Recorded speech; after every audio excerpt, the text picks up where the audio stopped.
Hello students, and welcome to lecture number 5 in our series on human biology. And today I'm going to be talking about the various terminology that we use to describe different parts of the human body, sometimes referred to as form and function, meaning that I'm going to teach you how to name all the different areas of the body, and then I'll teach you the names of all the body parts, which is most of what this course is about. And then I'll teach you the function of all of those body parts, so that to get combined is form and function. And this is drawn from chapter 33 in the textbook. All right, so as an overview of what I'm going to talk about in this lecture, we'll start out by learning some anatomical terminology. So anatomy is a subset of biology that deals with basically naming all the parts of the human body, or if you study animals, it involves naming all the parts of the animal body that you're studying. So anatomy simply means learning all the names of the body parts. There are also some unique terms that anatomists use, and as I mentioned in the first lecture, anatomy as a science, anatomy as a subject, became famous in the 17th century, 16th, 17th, 18th century, and during that period in Europe, in European history, it was expected that all academics and intellectuals would speak Latin and Greek. Those were the international languages of academics, right? So, you know, people in Germany couldn't speak to the English in English and vice versa, and people in France couldn't speak to the Spanish in Spanish and vice versa, but all of the intellectuals in all of those countries were expected to know how to speak Latin and Greek, ancient Greek, not modern Greek, but ancient Greek, but especially Latin. And so as a result of that, just about every word that we learn in anatomy is a Latin word, or it has a Latin root. So of course Latin was the language that the ancient Romans spoke. You know, Julius Caesar and Cicero and all of these historical figures spoke Latin. Today, the languages Italian, French, and Spanish and Portuguese, those languages are direct descendant languages from Latin. And so if you speak Spanish or Italian, you can probably and you hear Latin words, you probably have a good idea what they mean, because Spanish and Italian are the most directly related languages to Latin. In fact, they evolved from Latin. But anyway, I'll just be aware that the process of learning anatomy involves learning the names of a lot of Latin words. Now, if you take Biology 130, Anatomy and Physiology, that course is about nothing but human anatomy. So if you find this course interesting, you might find Biology 130, Introduction to Anatomy and Physiology, interesting, because we learn exactly the same things, only in much, much more detail. All right, so we're going to start out with learning about anatomical terminology. And then after we've finished with that, we will learn about the body tissues.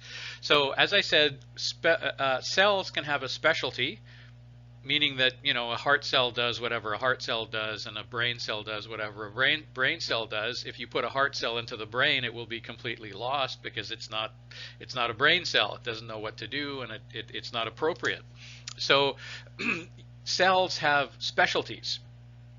And now if you put together a whole bunch of cells that are all doing the same thing, and who are all specialized to do the same thing, then you call that a tissue.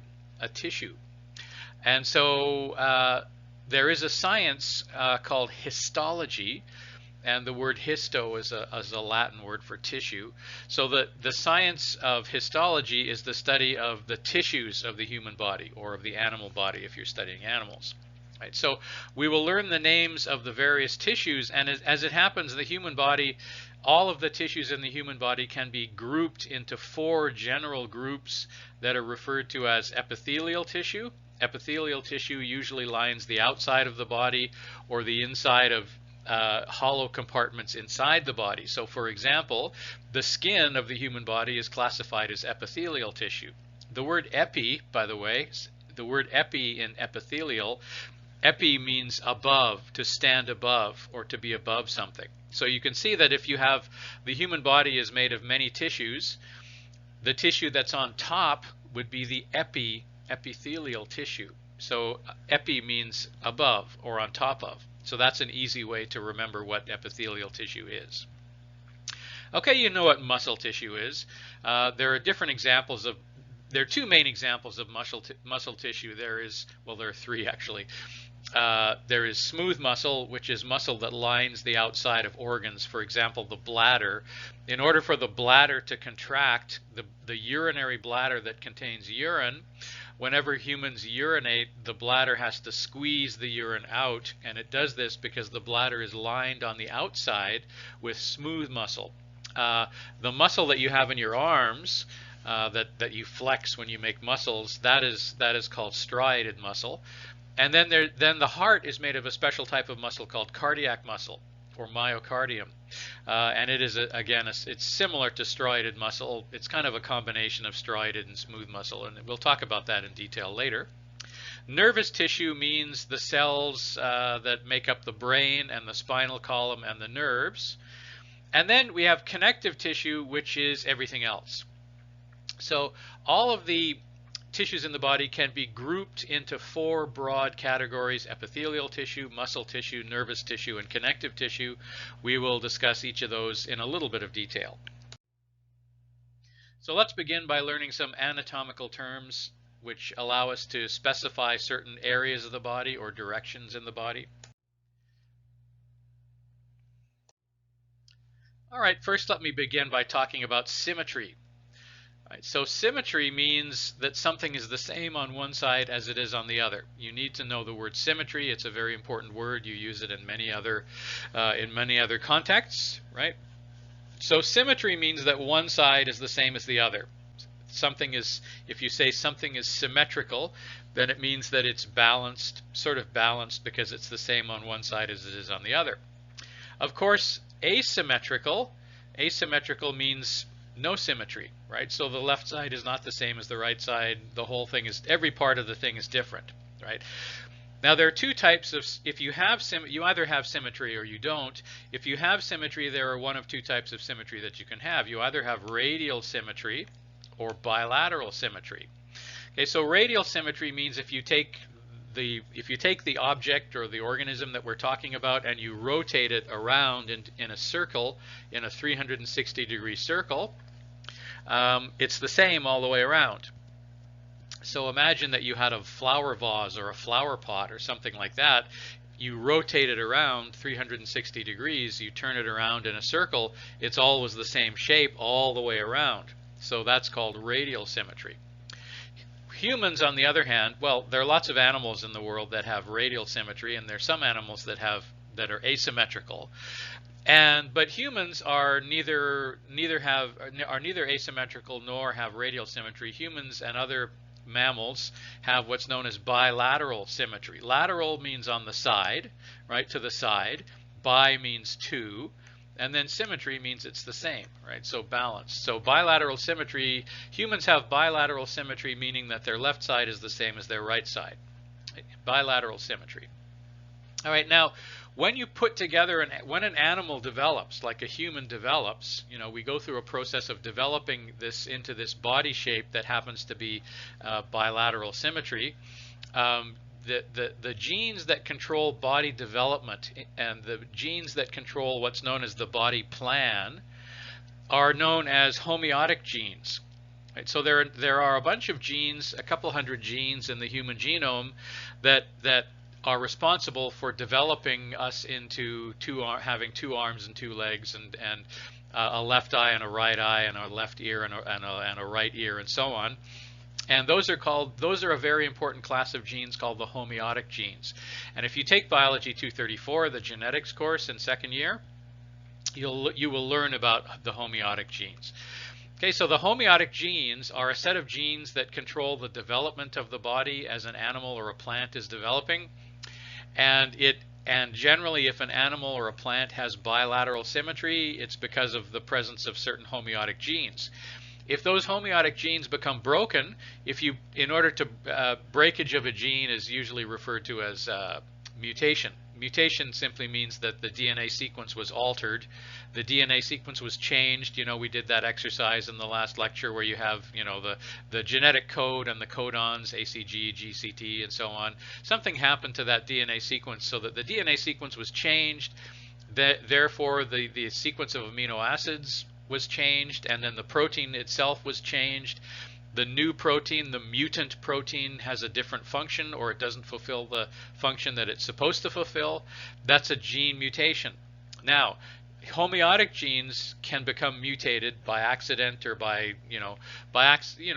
there are various errors that can take place when you're copying a gene. When the cell divides, you have to copy all the genes.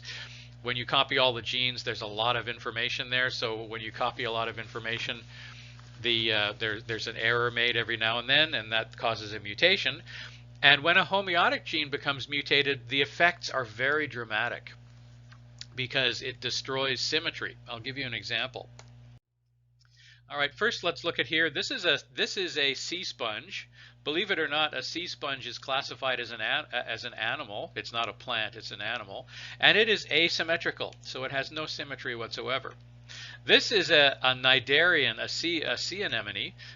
This is a cnidaria. It's a member of the phylum Cnidaria if you're taking any other biology courses that deal with phylogeny. But it's an animal. It is classified as an animal that lives in the ocean, usually lives on coral reefs and things.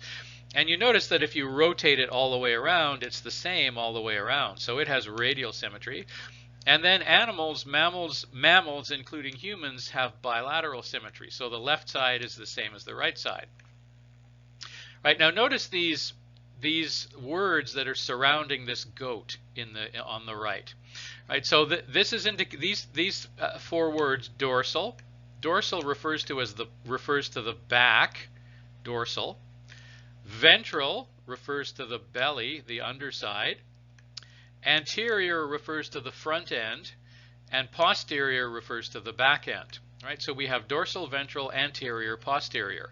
When you're talking about animals that do not walk upright the way humans do, that terminology is fairly simple. So the dorsal is the back, where the spine is. The ventral is the belly. The anterior is the forward end of the animal, where the head is. And the posterior is the back side of the animal. So if you're talking about an animal that walks around on all fours, that terminology is fairly easy to keep track of. All right, so here's a sea sponge. Lack of symmetry, it is asymmetrical. Here we have a jellyfish. If we're going to be a proper biologist, we would not call it a jellyfish. The proper technical name for a jellyfish is just a jelly, because in order for something to be, if you're talking to a real biologist, in order for something to be a fish, it has to have fins and a tail. A jellyfish doesn't have that, so we just call it a jelly. Okay, and then we have humans, which are an example of mammals that have bilateral symmetry. The right side and the left side is a mirror image of the right side. Right? And then we have a central line right down the middle, which is called a sagittal plane. I'll talk about that later in a minute. The sagittal plane, a mid-sagittal plane, is the dividing line that divides the human body straight down the middle. And then we have bilateral symmetry on either side of the mid-sagittal plane. Okay, now the homeotic genes that I promised to tell you about. Right, so here we have a fruit fly. These are pictures of fruit flies. And you may notice that normally a fruit fly, if you've ever taken a close look at one, the reason why do we care about fruit flies? Well, a lot of the genetic research that was done in the last century was done with fruit flies because, first of all, it's illegal to do experiments with humans, so you can't deliberately mutate genes in humans and then see what happens, but nobody cares if you manipulate and mutate genes in a fruit fly. And so for 100 years we've been doing for 100 years we have learned a lot of what we know about the behavior of genes and the function of genes by doing experiments with fruit flies. And the technical name for a fruit fly is Drosophila melanogaster. I did a large chunk of my PhD studying genetics, the genetics of chromosomes in fruit flies, so I kind of have an affection for fruit flies, even though most people hate them. So here we have some photos of fruit flies. Now, if you've ever taken a close look at a fruit fly, you know that it has only 2 wings. But there is a gene, there is a homeotic gene that's responsible for making sure that the fruit fly has only 2 wings. And if you mutate that gene, you can end up with a fruit fly that has 4 wings instead. All right, now this picture at the top is an even more extreme example. This is horror movie stuff. This is stuff out of science fiction movies. So here we have the head of a fruit fly. By the way, do you remember what type of microscope took this image? I'll tell you, this is an electron microscope. And which type was it? Was it a scanning electron microscope or a transmission electron microscope? So in fact, this is a scanning electron microscope image of a fruit fly head. And on the left, we have a normal fruit fly. So here are the eyes, and these are antennae. These are the antennae, right? So you know that the flies, the antennae that stick out of the head, right? Having antennae that stick out of the head and legs that stick out of the thorax, which is the middle part, right? The legs of the fruit fly are attached to the thorax, right? If you mutate one of those homeotic genes that's responsible for that, you end up with a fruit fly that has another pair of legs growing out of its head instead of antennae. Right, so that a lot of people find that completely shocking when I tell them that, and it should be shocking. So you can mutate a single gene, and you can cause the fruit fly to have another pair of legs growing out of its head, as opposed to where the antenna should be. The antennae should be. All right, so the homeotic genes are responsible for giving us bilateral symmetry, and they are responsible for making sure that all the arms and the legs and the fingers and everything are where they are supposed to be. Right, so I could ask you, what are homeotic genes on a midterm or a final, or I could ask you what do you call the genes that are responsible for determining the human body shape or the human body plan? And the answer is homeotic genes. Homeotic genes are sometimes abbreviated as Hox genes, H-O-X, Hox. That's kind of a shorthand version. That's kind of a shorthand way of indicating the homeotic genes. All right, so humans have bilateral symmetry. Now, when we're studying human anatomy, we sometimes, just for convenience, we pretend that we are slicing the human body into 2 pieces so that we can look at what's inside. So we slice the human body into 2 pieces along what are called imaginary planes, right? So the 3 planes that we normally use to discuss parts of the human body include a sagittal plane or a mid-sagittal plane. The word sagittal means down the middle, running from front to back, and mid-sagittal means in the exact middle of the body, running from front to back. Transverse means cutting through the short axis of the body in the middle. I'll show you pictures of these in a second. And a frontal plane is an imaginary plane that cuts the body from left to right down the middle, but from left to right across. Okay, so a mid-sagittal plane means through the middle of the body from front to back along the long axis. So an axis is something that the word axis, you know what an axis is on a car, for instance. It's the pole that runs through the wheels. So the wheel rotates around an axis, right? So an axis is something that something can rotate around. So the long axis of the human body refers to, if you go from the head to the feet or from the feet to the head, that is longer than if you go from side to side, right? So that's what I mean by the long axis of the body. Frontal plane cuts through the middle of the body but from side to side along the long axis. And then a transverse plane is one where you have a long axis, but you don't cut it along the long axis, you cut it along the short axis. Right, so the term transverse is sometimes contrasted to the term longitudinal. So if you cut long ways down the body, that would be a longitudinal cut, whereas if you cut along the short axis, that would be a transverse cut.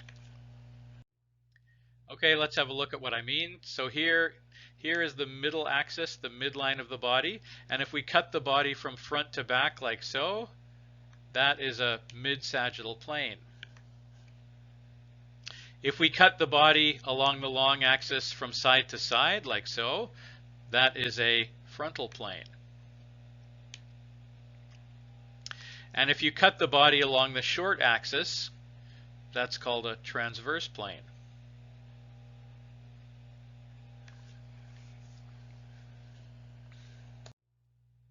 All right, so here they are individually.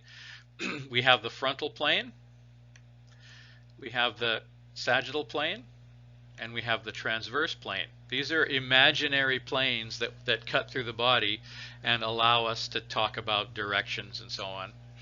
Okay, so these are the three main planes that dissect. The word dissect literally means to cut in two. So these are the three planes that dissect the human body, theoretically, imaginary planes. We don't normally go around cutting up the human body, but it does happen.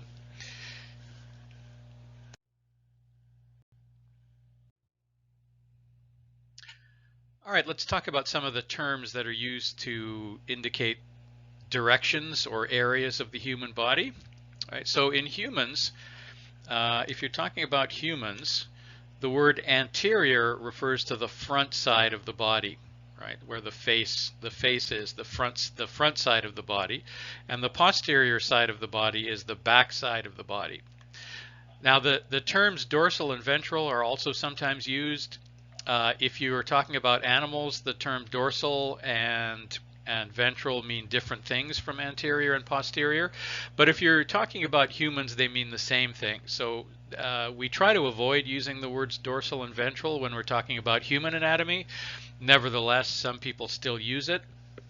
So just be prepared for the fact that you may hear the term ventral and anterior mean the same thing when we're talking about human anatomy. Sometimes you'll hear somebody use the term ventral side when they really mean anterior side.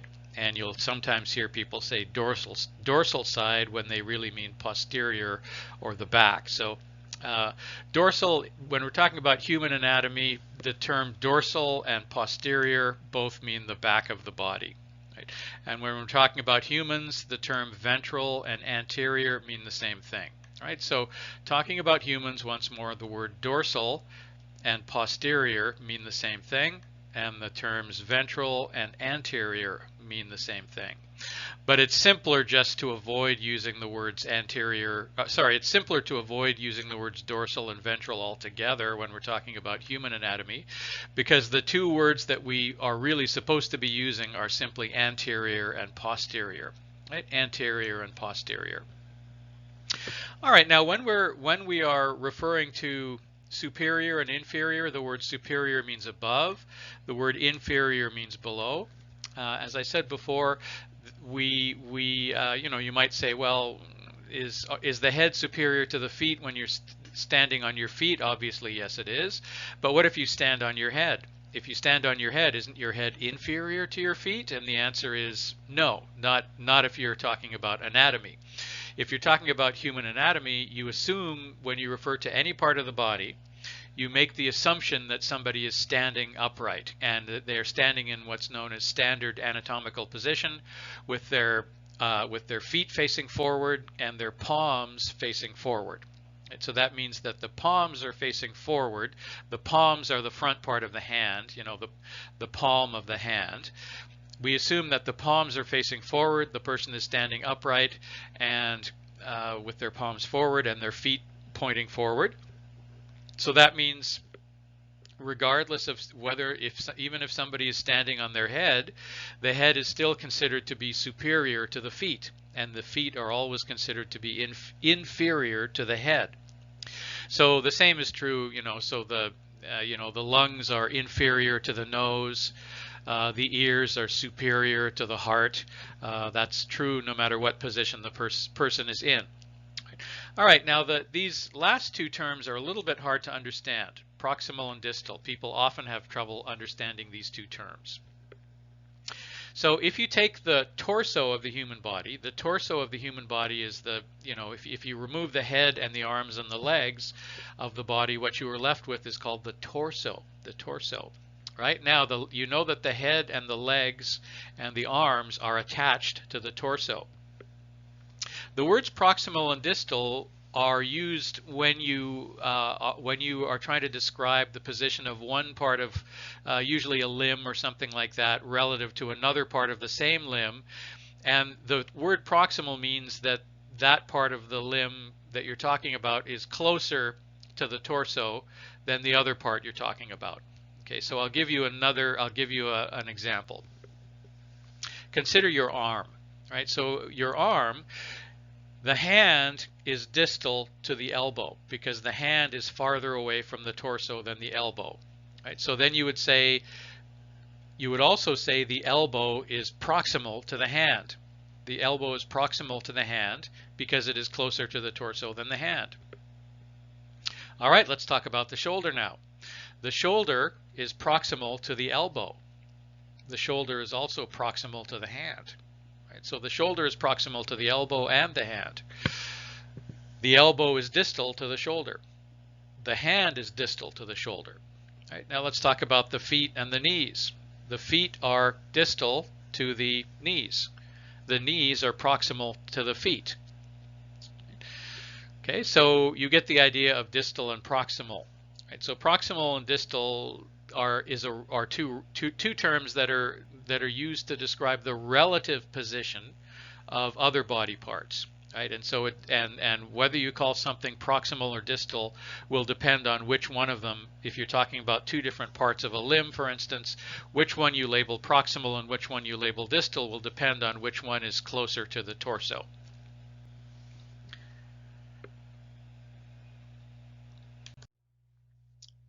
All right, so just continuing with dorsal versus ventral.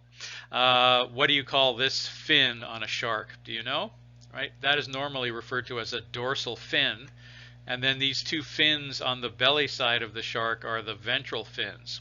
Right, so that's the case if you're talking about an animal that does not stand upright. You would use the terms dorsal and ventral and the terms anterior and posterior differently. They would mean different things. When you're talking about a human, right, this entire side is the posterior side, and this entire side on the front is the anterior side, the anterior part of the body. Okay, now this diagram is taken from the side. The word lateral means the side, right? So this is what's known as a lateral view of the human body. This is a lateral view of the human body. Okay, and if you look at it from the side, you can see that the upper part of the human body has certain compartments or cavities, hollow compartments known as cavities in it. Right? Now they're not obviously empty, the cavities, but they are compartments or cavities that contain organs. All right, so you will have to learn these terms. Okay, so another term for the head, another term that is often used for the head is the cranium. And so this part here where the brain is contained inside the cranial cavity. Right, so the skull is actually, the skull, that bony part that surrounds your brain, is sometimes referred to as the cranium. And so the compartment, the cavity that contains the brain, is called the cranial cavity.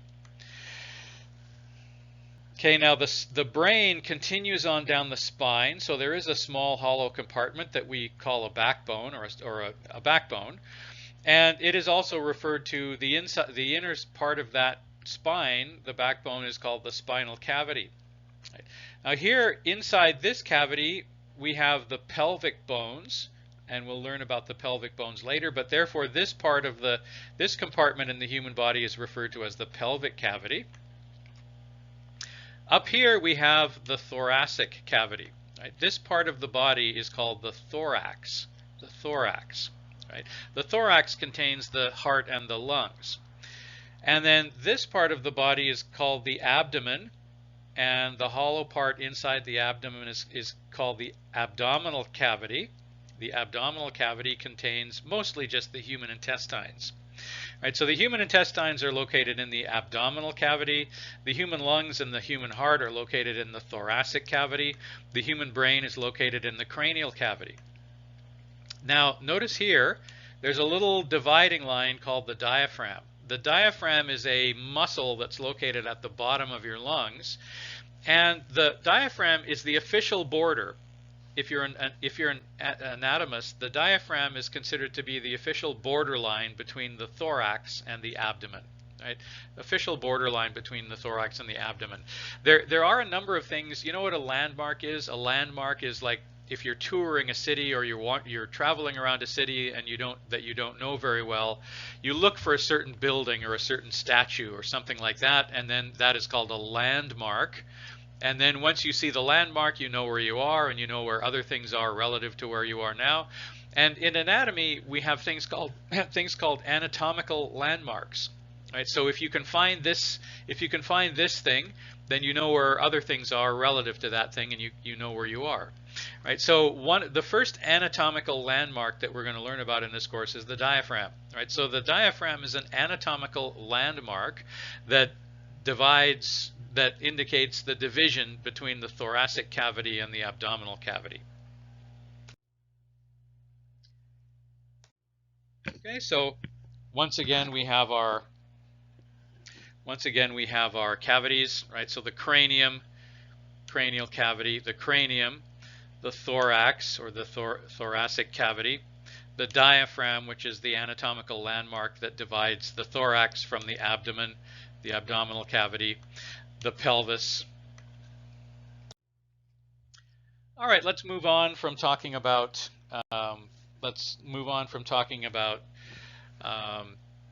anatomical terminology and move on to histology, where we study the tissues of the human body. So as I said, all of the tissues in the human body can be divided into one of four broad classes: epithelial tissue, muscle tissue, nervous tissue, or connective tissue. Now, when we talk about connective tissue, we cheat a little bit because we can't really we can't really classify every tissue in the human body as belonging to these four.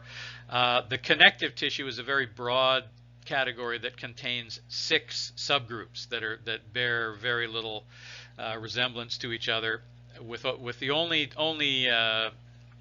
the only thing they have in common is that they are not any of the other 3, and they are usually used. These 6 types of connective tissue are usually used to connect any of these other things together, right? So muscle tissue, for example, is located right underneath the epithelial tissue, right? So if you, in the human body, you have a layer of skin on the outside, and then just under the layer of skin you have the muscles. Right? Now, between the skin and the muscles, you have a layer of what's known as fibrous connective tissue. I'm sorry, it's loose connective tissue for between the skin and the muscles, right? So there is a layer of loose or areolar connective tissue between the skin and the muscles, and so then there are other types of connective tissue that join other main categories of tissue. But so anyway, just be aware of the fact that we say that all of the tissues in the human body can be divided into 4 categories, and the 4th category, connective tissue, is subdivided into 6 additional categories. Okay, starting with epithelial tissue, it lines the outer surfaces of the body as well as internal compartments. There are actually 3 types of epithelial tissue, and we'll have to learn all of those. There are 3 types of muscle tissue. You know what muscles are. Muscles contract in order to cause movement, and that movement can be used for various things. There is smooth muscle tissue. As I said, the bladder, for example, is lined on the outside with smooth muscle, so that when the bladder contracts to force the urine out of the body, it's the smooth muscle that does this. We do not actually have voluntary control over most of the smooth muscle, but we do have voluntary control over the skeletal muscle, which is also known as striated muscle. And then, but we don't have any control over cardiac muscle, any voluntary control over cardiac muscle. The heart beats as fast as it's going to beat, and there's nothing you can do about it, right? So that means we have no voluntary control over the cardiac muscle. Nervous tissue includes two main types of cells. One type, the main functional type of cell that comprises nervous tissue is called a neuron. A neuron is the main type of cell that makes up nerves. And as you know, nerves are bundles of neurons that convey signals around the body, right? So there are nerves that come out of the base of your brain and travel down the spine and then travel out to the body parts.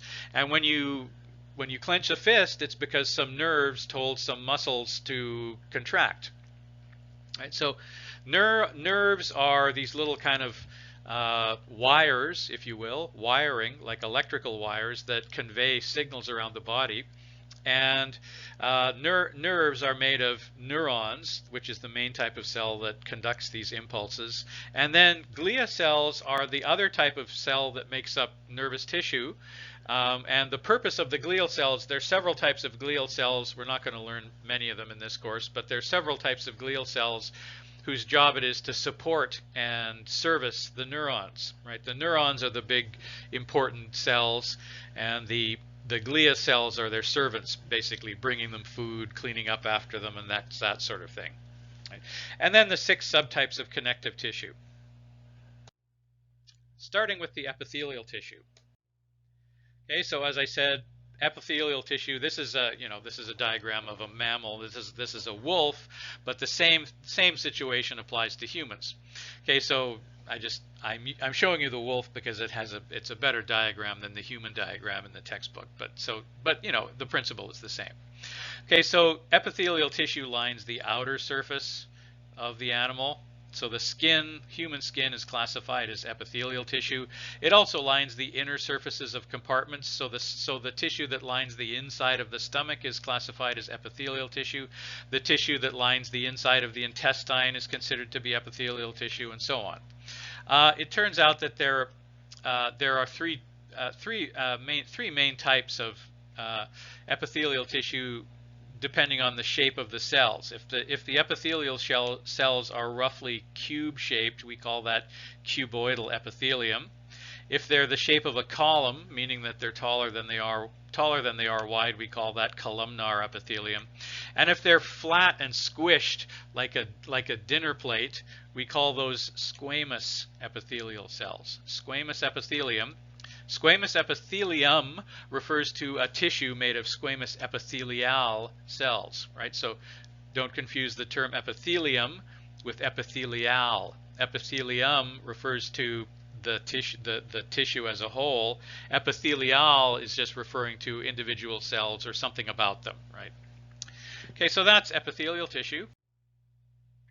So as I said, there are 3 main types of epithelial cells. Squamous epithelium, squamous epithelial cells, or squamous epithelium if we're referring to the whole tissue. Squamous epithelial cells are thin and flat. Generally, because they're thin and flat, it's easy for fluids to diffuse across a layer of epithelial cells, and it's easy for gases to diffuse across a layer of epithelial cells. So any part of the body that's involved in absorbing fluids or exchanging gases, for instance, would probably be squamous cells. So for example, the inside of the lungs is made of squamous epithelium, because the air has to be able to cross the lung tissue into the blood. So the thinner the cells are, the less distance the oxygen and the carbon dioxide have to travel to get through them, right? So squamous epithelial cells are usually used in parts of the body where you need diffusion. Something is trying to diffuse across a thin membrane. Remember, a membrane is a thin layer of tissue, a membrane, right? So we have tissues that can be thick or thin. If the tissue is very thin, you would call it a membrane. So squamous epithelial cells are often found in the body in areas where you need a very thin layer of cells in membranes, because you're exchanging something across a membrane. Okay, cuboidal epithelium. is if the cells are in the shape of cubes. I mentioned in the last lecture that only plant cells are polyhedral. I lied to you. My apologies. In fact, but the reason I lied to you is because the answer is more complicated than that. The answer is that the reason why plant cells can be square or polyhedral is because they have a cell wall. And cuboidal epithelial cells do not have a cell wall. They are square simply because of the way they're packed together. Right? So if you pull a cuboidal epithelial cell out of context, if you pull it out of the tissue, it will suddenly drop in. It's the reason it's square is because it's being pushed on 6 sides by other cuboidal epithelial cells. If you pull it out of that matrix, it will relax and go back into a round shape, right?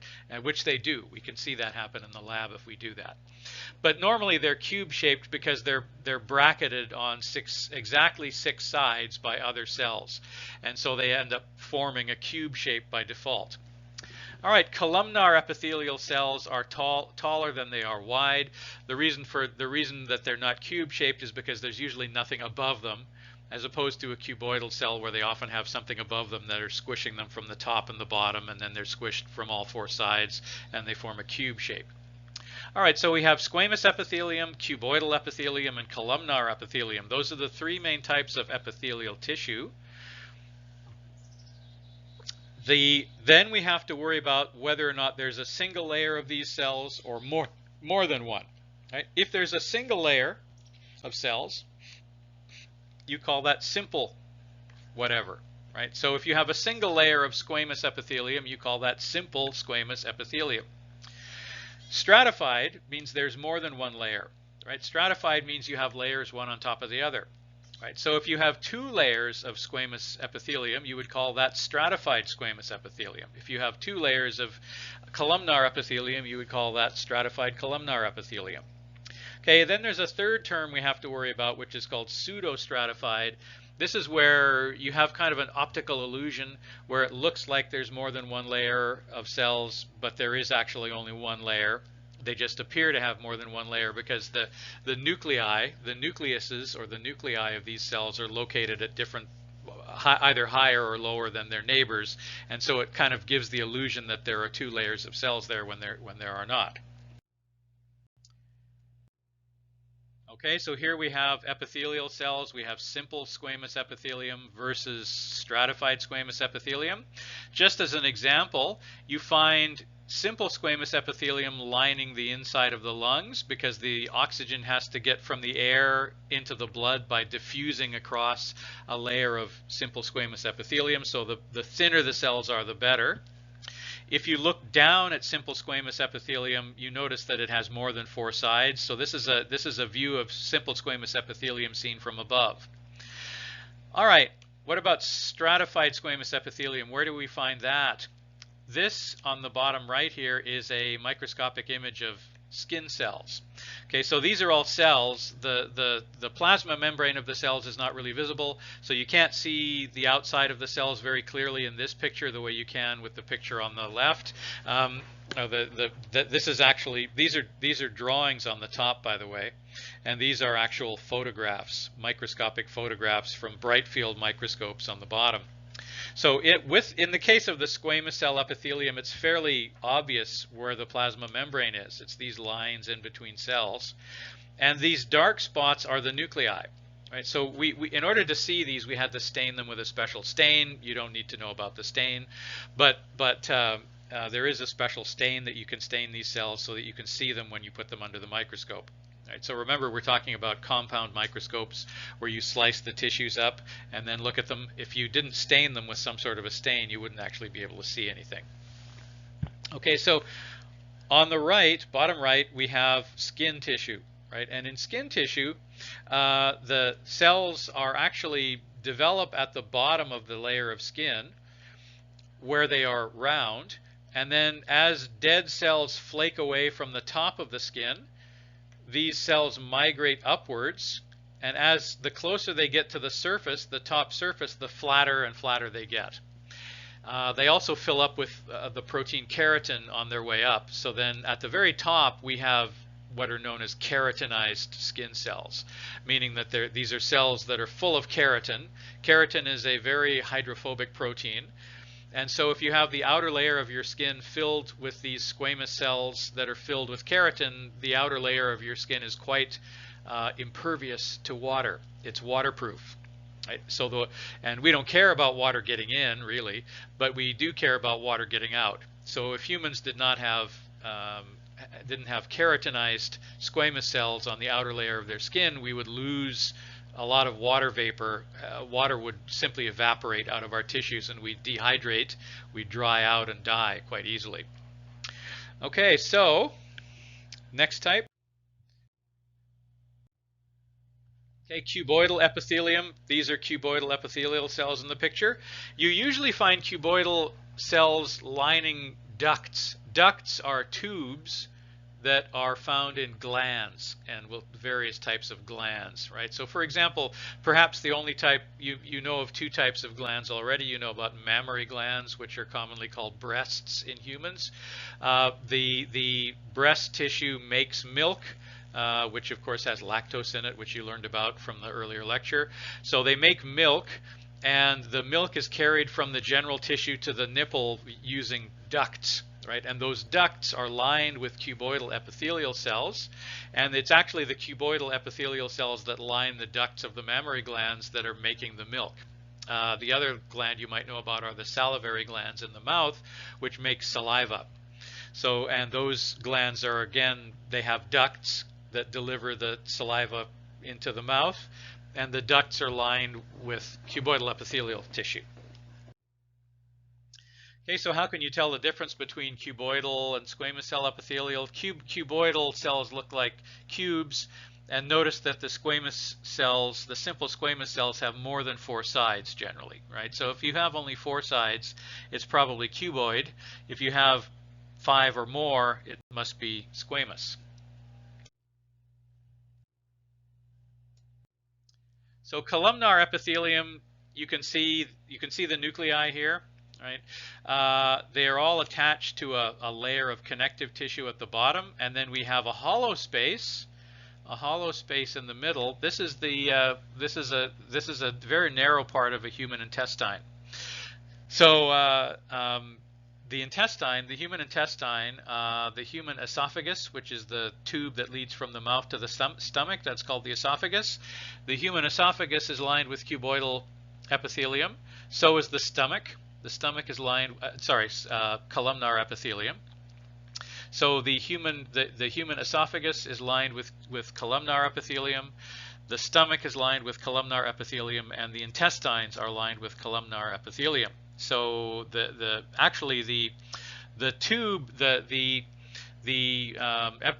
esophagus, the stomach, and the intestines are all a continuous tube, which we call the alimentary canal. I haven't spelled that out for you here, but we'll talk about that when we discuss the digestive system. Okay, so the alimentary canal, the esophagus, the stomach, and the intestines are lined with columnar epithelium. Actually, simple columnar epithelium. There are some tissues. This is actually pseudostratified columnar epithelium, because you can see that in the regular simple columnar epithelium, the nuclei. These are all nuclei. The nuclei are always located at the same level, whereas in this tissue, some of them have the nucleus up high and some of them have the nucleus down low. So it appears that there is more than one layer of cells here, but there actually is not. There's only one layer if you look closely. So if you look closely, you see that even though the cells have their nuclei at different levels, they are all attached to the same, what is called the same basement membrane. Right, so here's the basement of the house. It's called the basement membrane. So all of those cells are attached at one end to the basement membrane, but notice that some of them don't go all the way to the top, and all of them have the nuclei at different levels. So it gives this optical illusion that there's more than one layer of columnar epithelium. Okay, so where do you find these tissues? This is a question I could ask you. I could say, give me an example of where you find simple squamous epithelium. The answer is, one obvious answer is in the lungs. Another answer is in capillaries. And when we talk about the circulatory system, you'll learn what capillaries are. But for now, just memorize that two places where you would find simple squamous epithelium in the human body are the lungs and the capillaries. Where would you find stratified squamous? In the skin. Where would you find cuboidal epithelium? In the glands, such as mammary glands or salivary glands. Where do you generally find columnar epithelium? In the intestine, the alimentary canal, the intestines, the stomach, the esophagus. You also find them inside the windpipe, which is, the technical term is the trachea.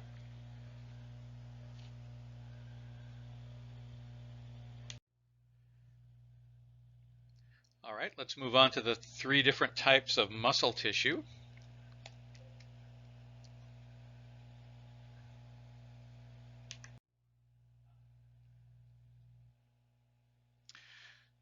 So as I said, the muscle tissue that you find controlling the limbs is referred to as skeletal muscle, also known as striated muscle. And it is organized into individual little, what you call contractile fibers. Contractile fibers mean that you have some tissue that is able to contract. So if you've paid attention, you know that if you look at your own arms and legs when they're moving and the way they move, you know that muscles do not push anything. They only pull things. And they're able to pull things by shortening. They become shorter. And that is called contraction. So the individual fibers within these muscles that actually contract are called sarcomeres. So we have the word skeletal muscle or striated muscle. This is the muscle that is connected to bones and allows the bones to move around by contracting the muscles. We have voluntary control over it, which means that I have the ability, if I want to lift something up, I have the ability to consciously determine whether my arm goes up or down, right, if I'm trying to lift something up. There are other muscles in the body, such as the smooth muscles and the cardiac muscles, which we do not have control over. All right, so the other main type of muscle in the body is called smooth muscle. Smooth muscle does a lot of things that are called autonomic functions. Autonomic functions means things that the body does automatically, autonomic, and it means that we don't have any conscious control over them. So for example, as I said, the bladder is lined on the outside, the urinary bladder is lined on the outside with smooth muscle, so that when the urine is forced out of the bladder, it's caused by contraction or shortening of the smooth muscle surrounding the outside of the bladder. Similarly, food moves through the digestive system because the alimentary canal, this long tube that consists of the esophagus and the stomach and the intestine, food is being pushed through the intestine by smooth muscles that line the outside of the intestine. And so you don't have any control over how fast the food goes through your digestive system. This is happening without conscious effort on our part, and that is called an autonomic function, function. Okay, so smooth muscles line the bladder, they line the outside of the intestines, they line the outside of the stomach, and they do their contracting business, their contractile business without any effort without us having to think about it. Okay, finally, the third type of muscle is called cardiac muscle. You can see sort of a little bit of striations and sarcomeres inside here. So it looks kind of like a combination of smooth muscle and skeletal muscle, but it's actually a very special kind of muscle that contracts, beats without our conscious effort, and it beats a lot. It's a muscle that is constantly in use. So it's a very special type of muscle, cardiac muscle. Okay, so we have skeletal muscle, also known as striated muscle. It is responsible for voluntary movements where we consciously cause things to move. Smooth muscle is involuntary movements. Smooth muscle usually lines lines internal organs and moves things around on the inside of the body from one place to another without us thinking about it. And of course, cardiac muscle refers to just the muscle in the heart. So, skeletal muscle or striated muscle is responsible for all of the voluntary body movements.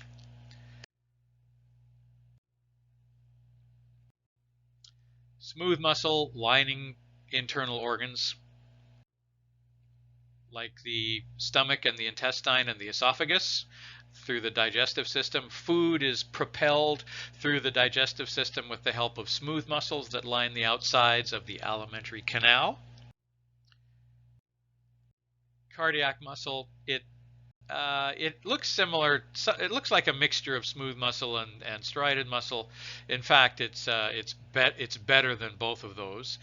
These little lines that you see here that run perpendicular. Perpendicular means at right angles, or if one line is going up and down, a perpendicular line would be going from side to side.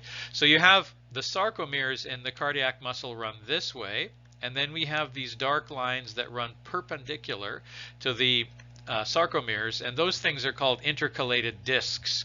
Intercalated discs. And intercalated discs are what allows electrical signals that stimulate the heart to be transmitted between fibers of the heart. So in other words, some of you may have heard of a pacemaker. If somebody's heart is having problems beating at the right rhythm, they put in a little electrical device called a pacemaker. They insert a little tiny wire into one part of the heart, and they give it, in order to make the heart beat at a constant rhythm, they give it a little electrical shock. That little electrical shock is able to make the entire heart beat. And the reason for that is because the shock is transmitted around the whole heart using the intercalated discs. So it allows the electrical stimulation, the intercalated discs allow the electrical stimulation of the heart to be propagated from one part of the heart to the other. And the intercalated discs are probably the most distinguishing feature of the heart, of cardiac muscle. It's a feature that the other types of muscle do not have, right? So if you were a histologist, if you were the type of scientist who spends their time looking down the microscope at tissues, you would be able to recognize whether you're looking at epithelial tissue or striated muscle or stratified squamous epithelium or any other things, including cardiac muscle, based on certain features that it has, right? So if you were looking at a slide and it was a tissue and you didn't know the identity of that tissue, but you saw these lines, you clearly saw sarcomeres with perpendicular lines, dark perpendicular lines, and you would probably know instantly that this is cardiac muscle because of the presence of intercalated discs. So cardiac muscle is present only in the heart. This is the bottom part of the heart, which is called the apex of the heart. You can see all of this thick tissue here is thick cardiac muscle that allows the heart to contract or to beat.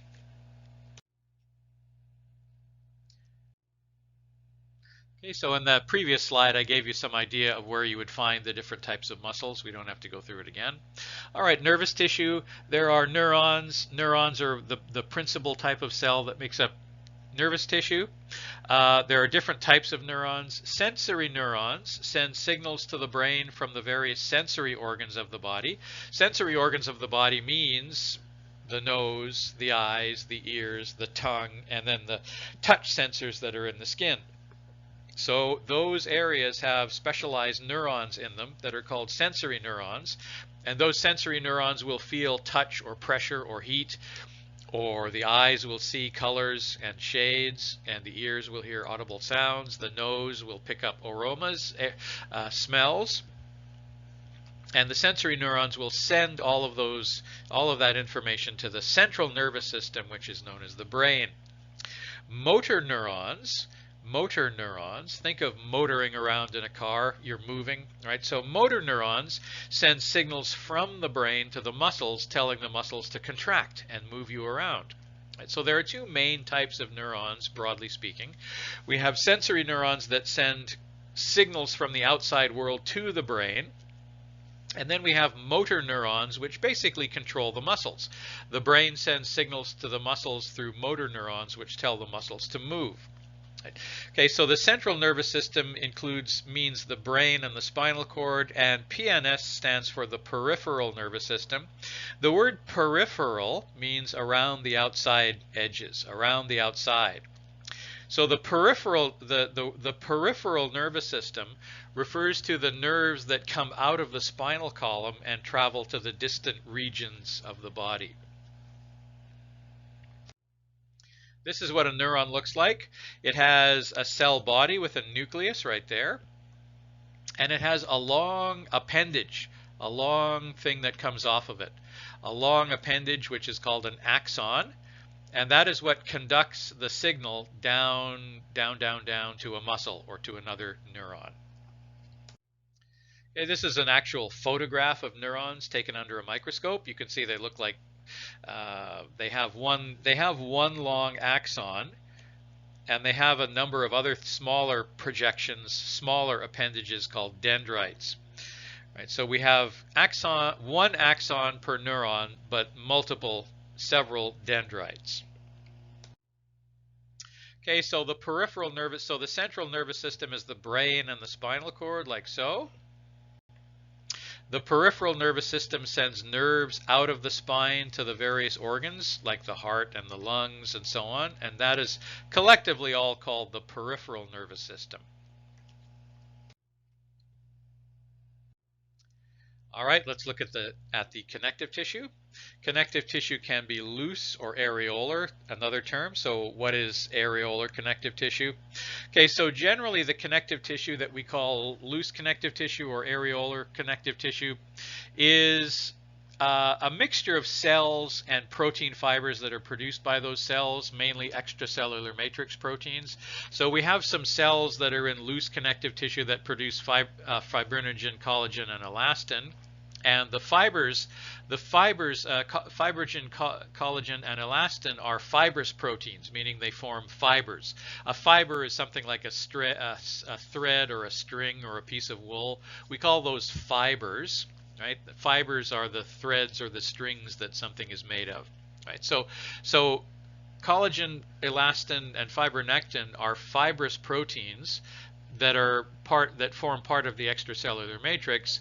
In loose connective tissue or areolar connective tissue, the cells that make these proteins arrange these fibrous proteins in a very disorganized way.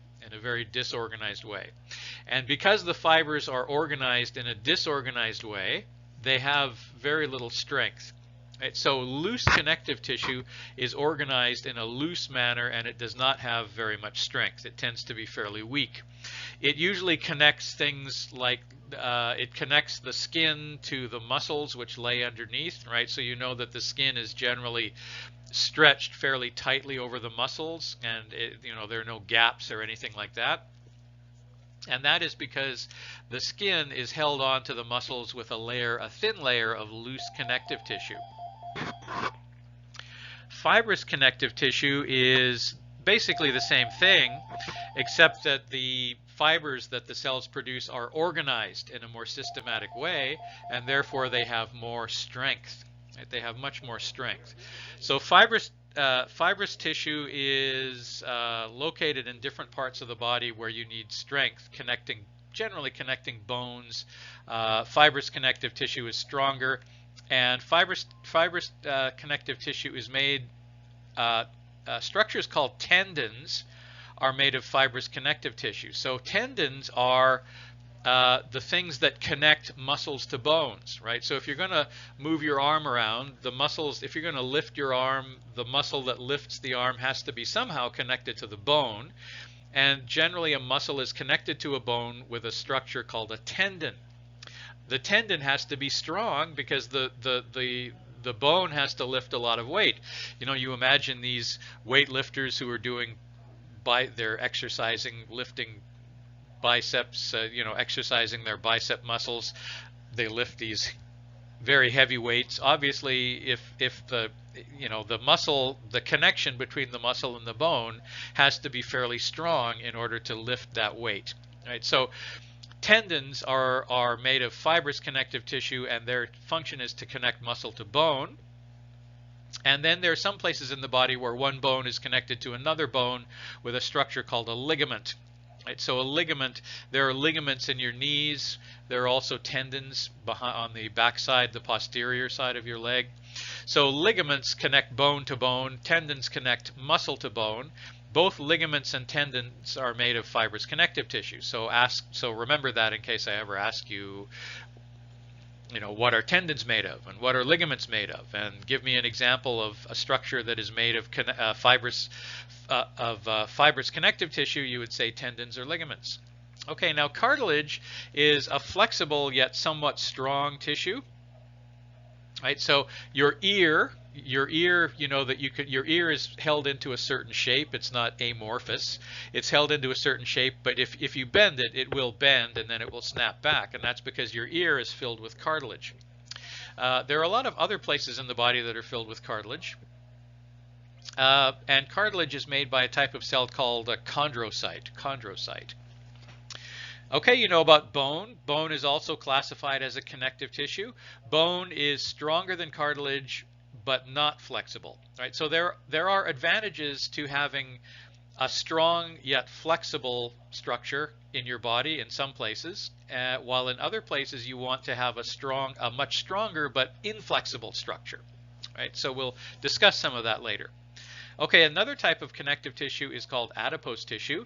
This is fat storage tissue, and the cells that make it up are called adipocytes.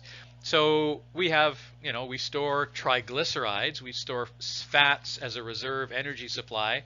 We store those fats in the form of triglycerides. And the triglycerides are stored inside fat storage cells, which are also called adipocytes.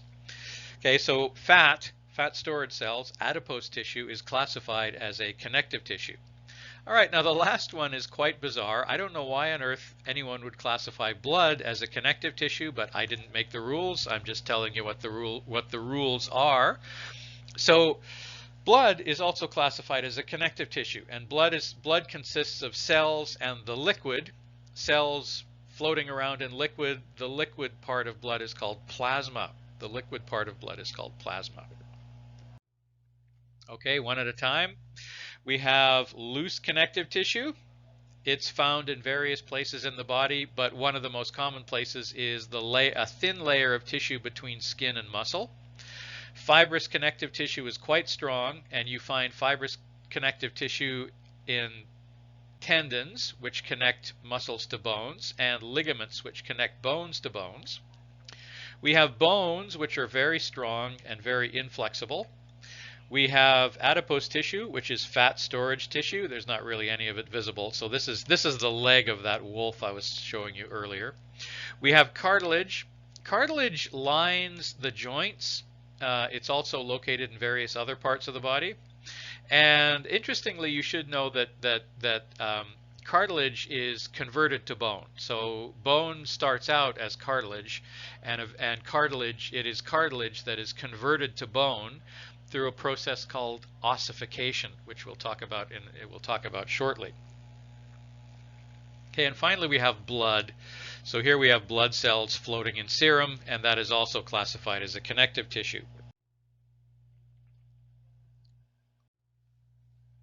If you look at loose connective tissue versus fibrous connective tissue, you can see that the fibers of fibrinogen, collagen, and elastin are disorganized in the loose connective tissue, whereas they are laid down in a nice regular pattern, one on top of the other, in the fibrous connective tissue, and it's the organization, the regular proper organization of these fibers that gives fibrous connective tissue its strength in order to form ligaments and tendons.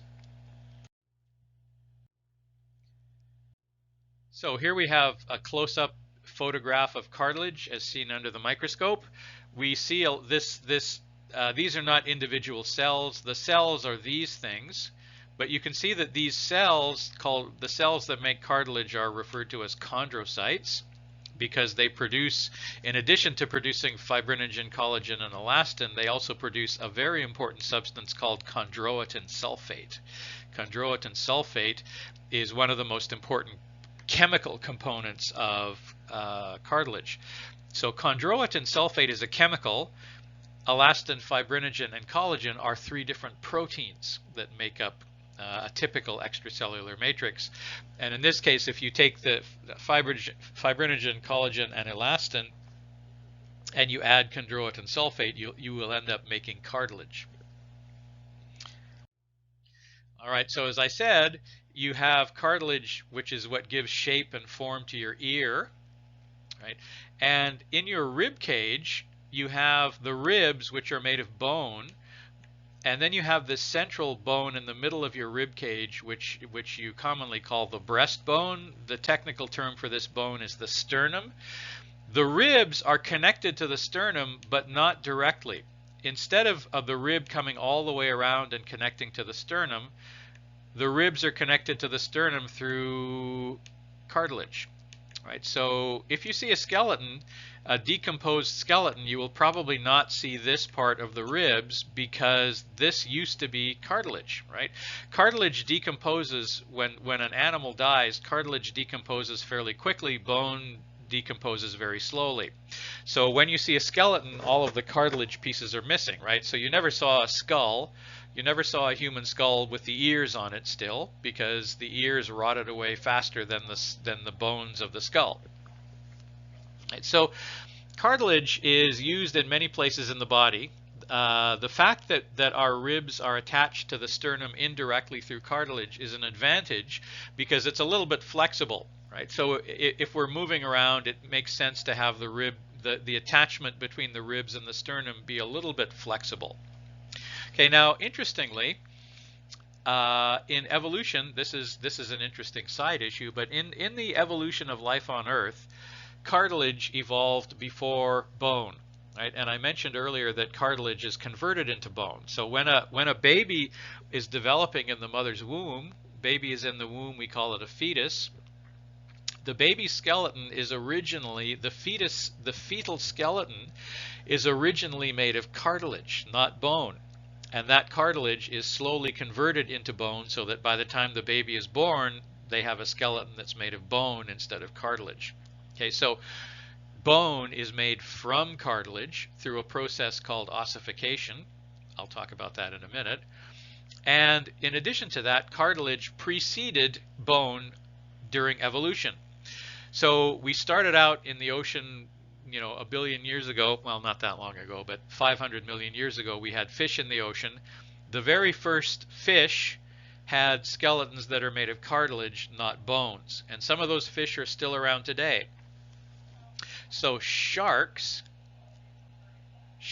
for instance, have a cartilage skeleton. That's why it's very rare to find a shark skeleton, because cartilage will rot and decompose away faster than bone. So these fish that had a cartilage skeleton are classified as a type of fish called a chondrichthyon. Chondrichthyon. Why do you think they're called a chondrichthyon? Well, because their skeleton is made by chondrocytes and is made primarily of cartilage. So the word chondric or chondro, the prefix chondro or chondric refers to cartilage. Right? So chondrocytes, the word cyte means cell, right? Cyte is a cell, right? And then the word chondro refers to cartilage, right? So that knowledge will come in handy, because I may ask that on a test. I may say, what type of cells does the prefix chondro refer to? And the answer is it refers to cartilage producing cells. It refers to, or what tissue does the prefix chondro refer to? And the prefix chondro refers to cartilage. Okay, so fish that had a cartilage skeleton were called chondrichthyons, and then later on, couple 100 million years later in the evolutionary scale, then some of those chondrocytes evolved into what are called ostrichthyons. They evolved from chondrichthyons to ostrichthyons, and the word osteo or ostro refers to the bone. Right, so the cartilage fish evolved. Some of the cartilage fish evolved into the bony fish. Okay, and humans, of course, are descendants. Indirect long-term descendants from the bony fish. So the humans have a bony skeleton, not a cartilage skeleton, but we have many parts in the body where cartilage is necessary. Let's look at the bones. Speaking of bones, all right, so here's the bony skeleton that humans are made of. As I said, the rib cage, these ribs are not directly attached to the sternum. They are indirectly attached with cartilage extensions. All right, now bone is organized into units called osteons. Osteons.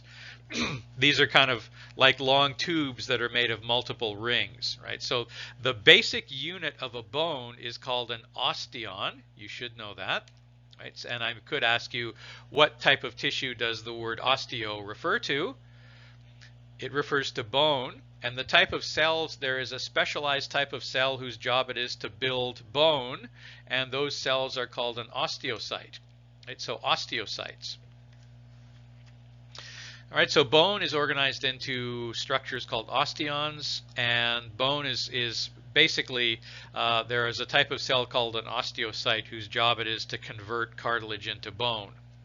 Right, so the word osteo refers to bone. So you've heard that expression. What do you call this condition where when somebody starts losing their bones become brittle and fragile, so they can become easily broken, usually because of old age? What do you call that condition? You call it osteoporosis. Porosis refers to pores or holes, and osteo refers to the bones. So osteoporosis means that the bones develop big holes in them and become brittle. Fat storage tissue.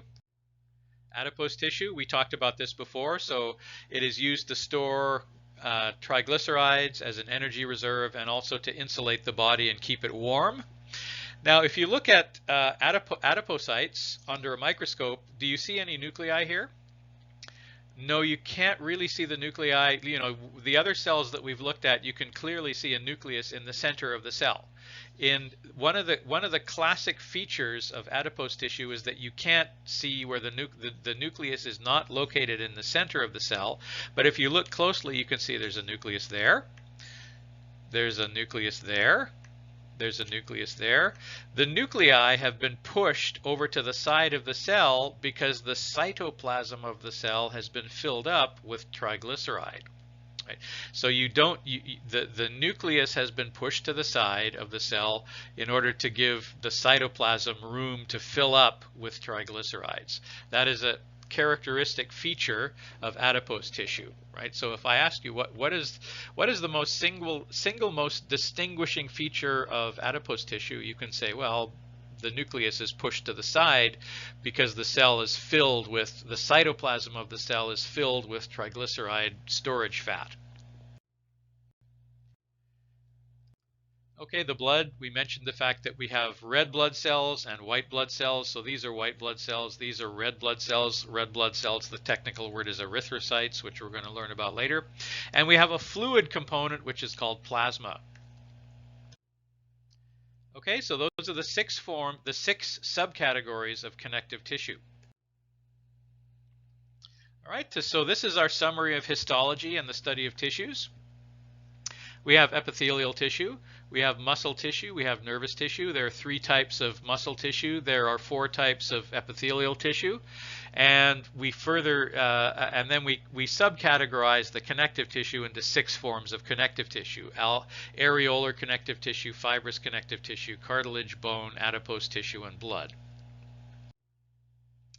Okay, now let's move on from tissues and talk about how the body is studied using systems biology. Right, so systems biology, in the old days, they used to teach physicians about the body by just discussing all the things that could go wrong with every single organ. Right? And so just learning all the things that can go wrong, just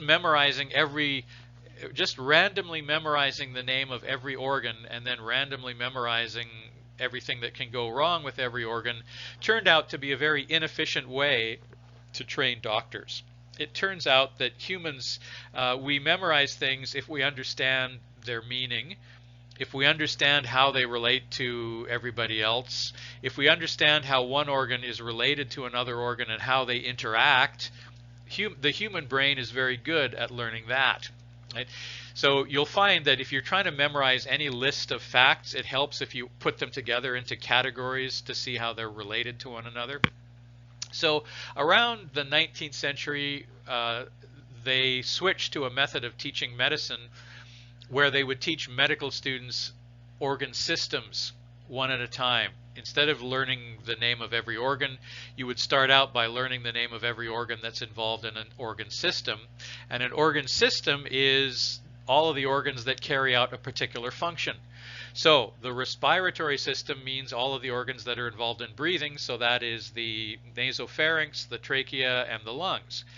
All of the organs that are involved in the digestive system would be the mouth, the esophagus, the stomach, the various parts of the intestine, and the colon, right? So those, and then you would add on to that something that's called the accessory organs.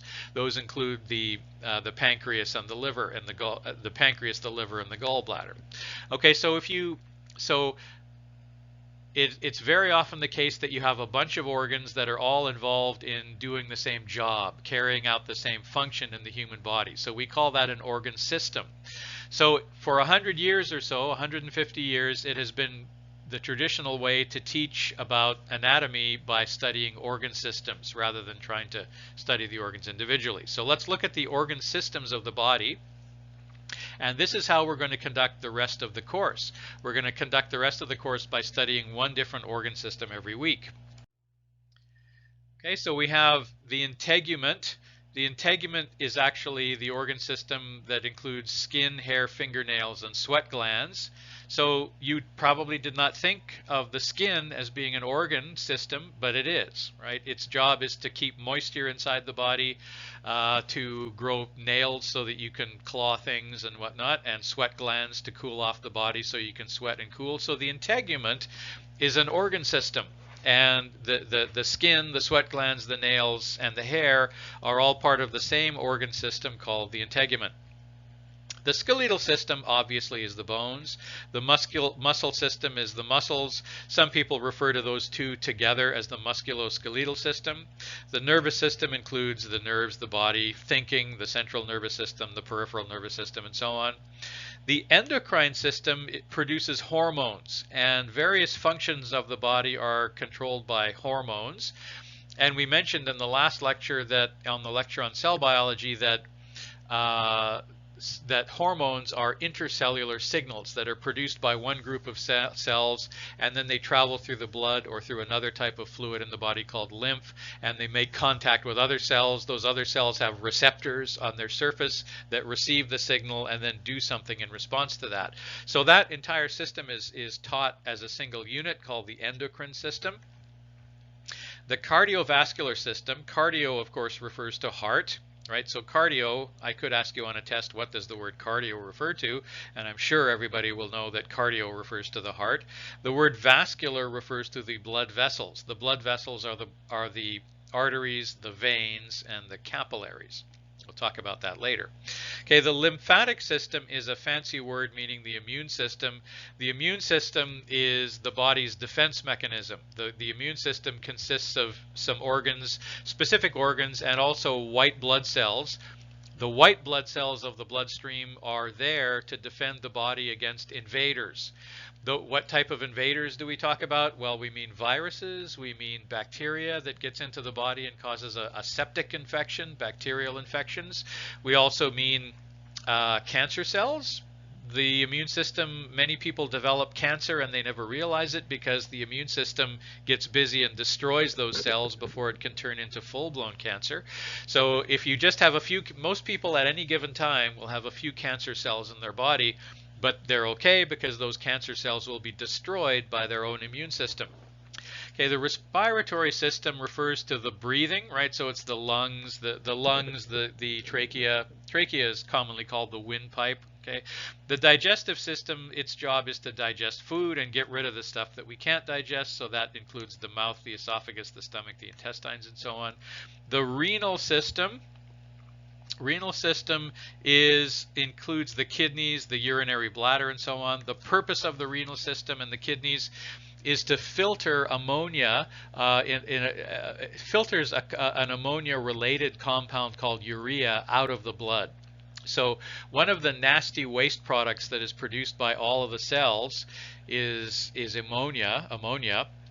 Ammonia is a very, NH4 ammonia is a very toxic, corrosive substance. You can buy, you probably know that you can buy bottles of ammonia in the store, which people use for cleaning fluid. And so because it works as a cleaning fluid, that proves that it's actually a very corrosive liquid, and it has a very strong characteristic odor.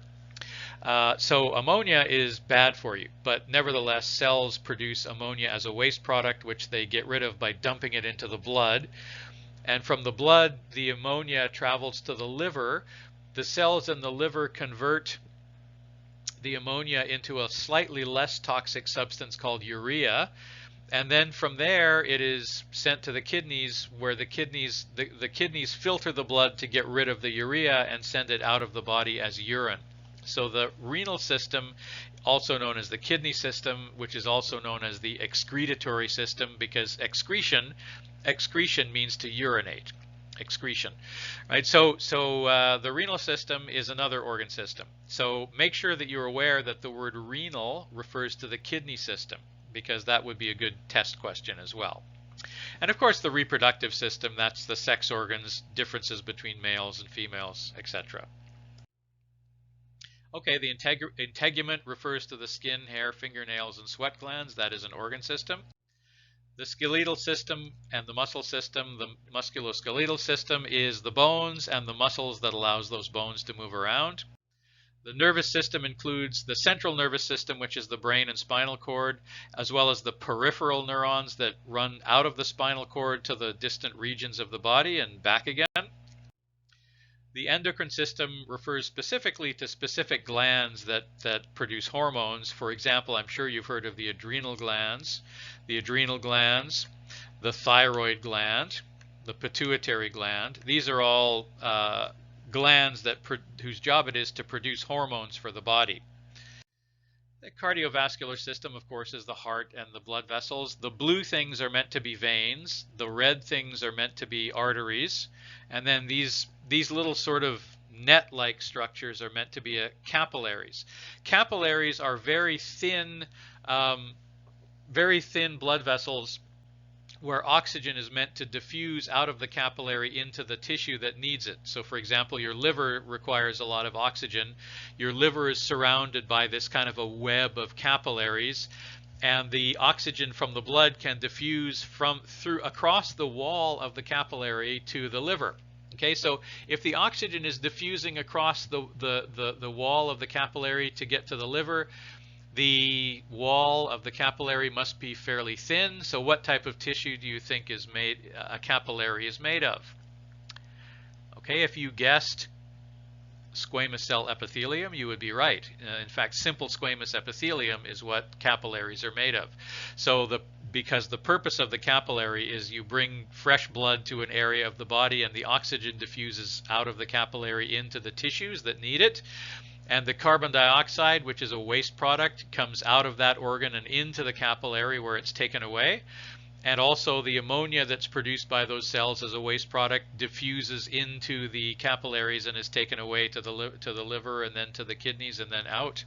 Right? So that's why capillaries have very thin walls, because their function is diffusion, as opposed to arteries and veins, whose only job is to transport the blood, right? So the oxygen and the carbon dioxide don't diffuse in or out of the blood while the blood is in the veins or the arteries. That only happens at the capillaries and also again in the lungs. So the main purpose of the veins and the arteries is simply to transport the blood. Right, now normally a vein transports blood that is oxygen depleted. The word depleted means it's been spent, it's exhausted. Right, so oxygen depleted blood is carried by veins back to the heart and the lungs to get more oxygen. And oxygen depleted blood carried by veins tends to have a bluer color, because the protein molecule hemoglobin that carries the oxygen turns blue when the oxygen is absent. Right, so hemoglobin is a protein that carries carries oxygen molecules. When there is an oxygen ion attached to the hemoglobin is red in color. When the oxygen pops off, because it's leaving, the oxygen is released by the hemoglobin turns blue in color, right? So spent oxygen depleted blood, which has exhausted its oxygen, is a bluer shade of red. It's not actually completely blue, it's just a darker shade of purple bordering on blue. Whereas oxygen enriched blood which travels from the lungs and the heart to the outer areas of the body is red in color, bright red. Okay, here's a question for you. When you cut a vein, the blood comes out red. You know, like you have veins and arteries in your body, but you notice that whenever you cut yourself, the blood never comes out being blue, does it? And why is that? Well, of course, the reason for that is because as soon as the blood comes out of the vein, it's in contact with oxygen in the air, and it turns red again because the hemoglobin grabs an oxygen out of the air and immediately turns red. Okay, so that's the circulatory system. Lymphatic system, you're aware that you have a network of veins and arteries in the body, right? There is a parallel network of vessels called the lymphatic vessels. The lymphatic vessels they look sort of like veins, except they don't carry blood. They carry something called lymph. Lymph is derived from blood serum, and it's used to reduce swelling of various body tissues, and also it has white blood cells positioned at certain points along the lymphatic vessel. Those points are called lymph nodes. Right? Lymph nodes are little tiny structures that are filled with white blood cells whose job it is to check the lymphatic fluid for invading microorganisms. Right? So that's the lymphatic system. The respiratory system includes the nasopharynx, or the nasal passages, the trachea, which is commonly known as the windpipe, and then two lungs. The two lungs are not identical, by the way. We'll talk about the differences later.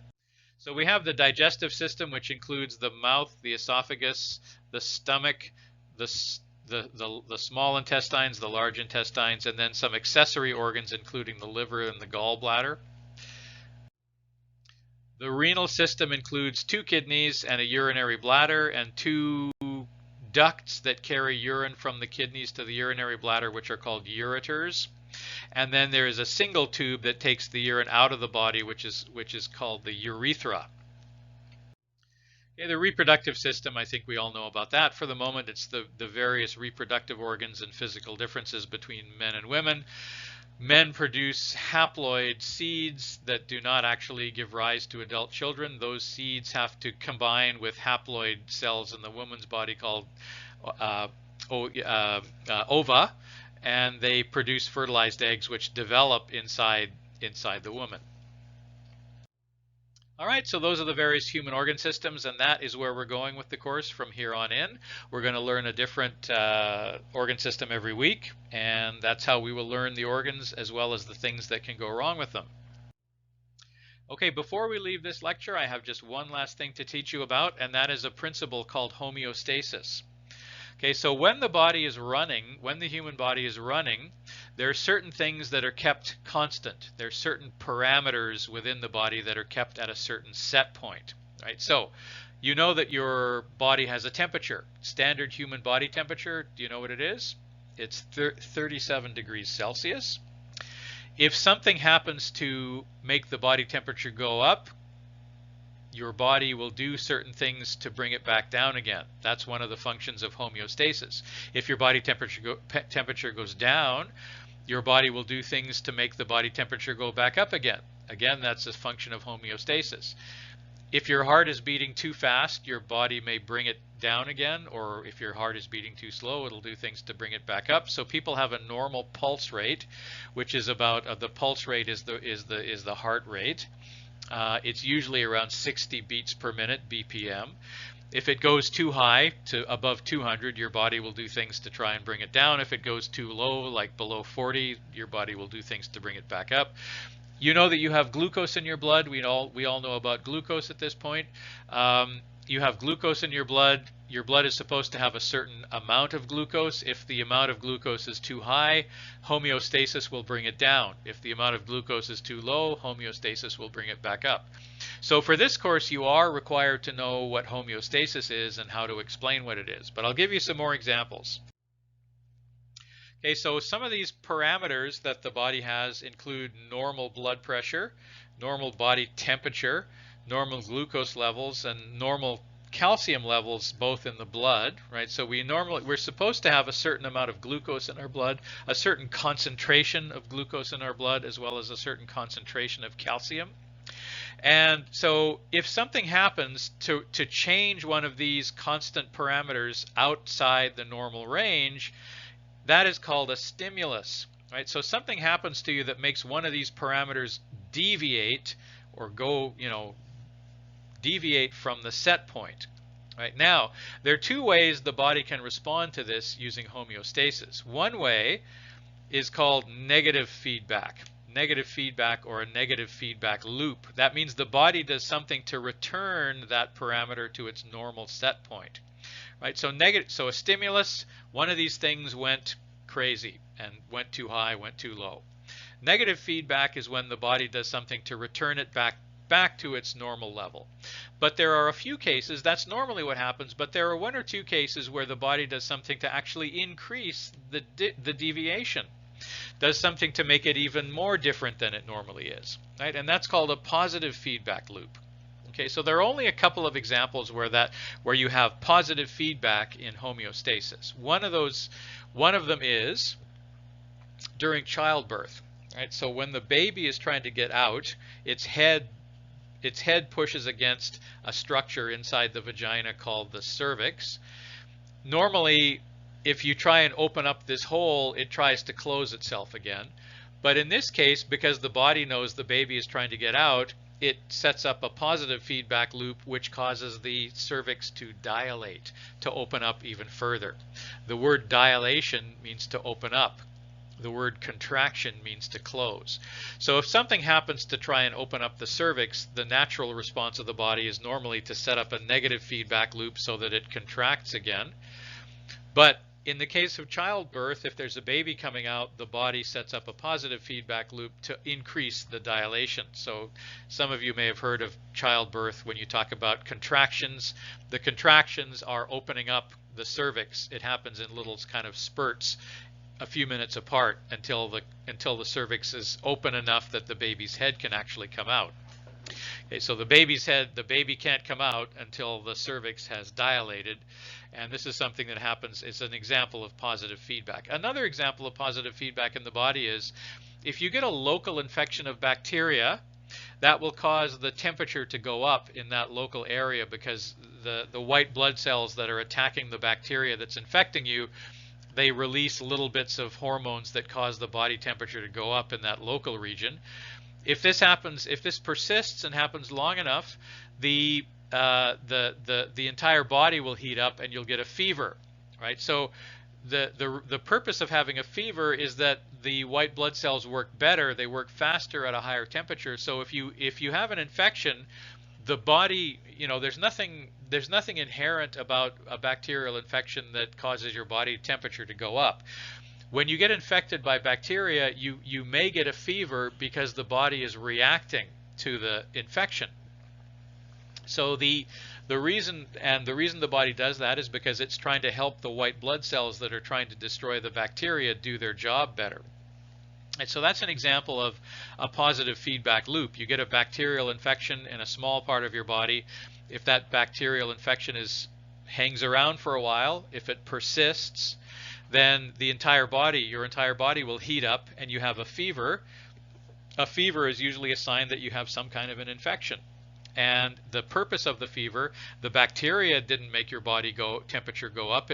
The body did that on its own in an effort to try and help the immune system to work better. So that's another example of a positive feedback loop. So there are lots of examples of negative feedback loops. There's only a couple examples of positive feedback loops.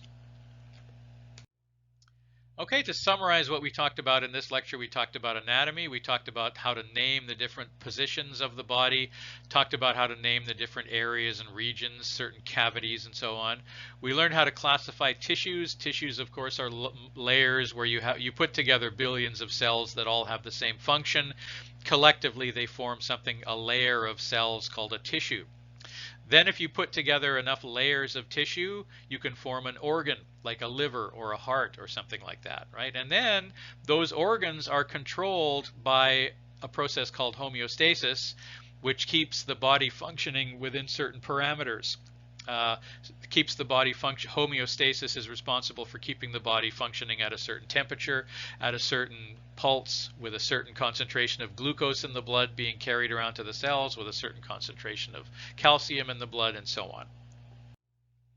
All right, our next lecture will be on the bone system, I believe, and I hope to see you there. Thank you.